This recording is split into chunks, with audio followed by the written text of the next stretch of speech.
Welcome and welcome back. আজ BSc ক্লার্কশিপের first শিফটের পরীক্ষা হয়ে গেল।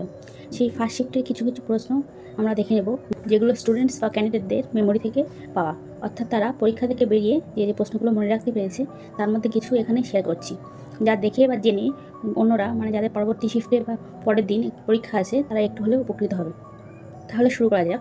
যে কোশ্চেনগুলো আছে সেগুলো জিকে থেকে শুরু করা যাক। 1 নম্বর হলো, সুলতানি যুগে বাজার ব্যবস্থা কে চালু করেন? 2, আন্দামান ও নিকোবর দ্বীপপুঞ্জের উচ্চতম শৃঙ্গের নাম কি?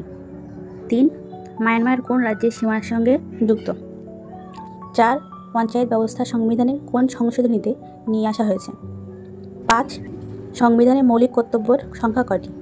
6, নাইজেরিয়ার রাজধানীর নাম কি? 7, আর্জেন্টিনার মুদ্রার নাম কি? 8, অর্থনীতি থেকে 3টি কোশ্চেন এসেছিল ইন্ডিয়ান ইকোনমি থেকে।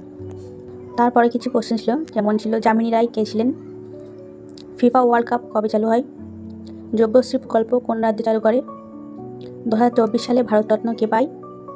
2026 টি-20 ওয়ার্ল্ড কাপ কোথায় এবং কে হোস্ট করবে? অর্থনীতির উপর 2টি কোশ্চেন ছিল কারেন্ট অ্যাফেয়ার্স থেকে। এর মধ্যে সিনোনিমস ছিল একটা, অ্যান্টোনিমস ছিল একটা, ইডিওগ্রাম ফ্রেজেস ছিল 3টে, টেন্স 3টে, প্রিপোজিশন 2টো, ফ্রেজাল ভাব 2টো, ভয়েস অ্যান্ড ন্যারেশন 2টো, ডিগ্রি সেন্স ছিল একটা, আর সাবজেক্ট অ্যারেঞ্জ ছিল 2টো, and fill in the blanks ছিল ইংলিশের মধ্যে। এবার অঙ্কে আসি, গণিতের মধ্যে ছিল নৌকাস্রোত থেকে একটা কোশ্চেন, সময় দূরত্ব থেকে 2টো, এটা সম্ভবত ট্রেনের কোশ্চেন ছিল, ক্যালেন্ডার থেকে একটা কোশ্চেন, সুদ আসল থেকে একটা কোশ্চেন, লাভ ক্ষতি থেকে একটা, অনুপাত সমানুপাত থেকে 5টা কোশ্চেন ছিল, অংশীদারি কারবার থেকে একটা কোশ্চেন, শতকরা 3টে, সরল একটা এবং মিশ্রণ 3টে।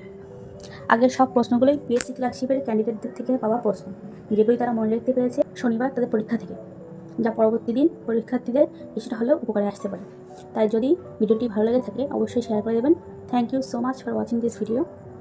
যদি প্রথম এই চ্যানেলটি দেখে থাকেন তবে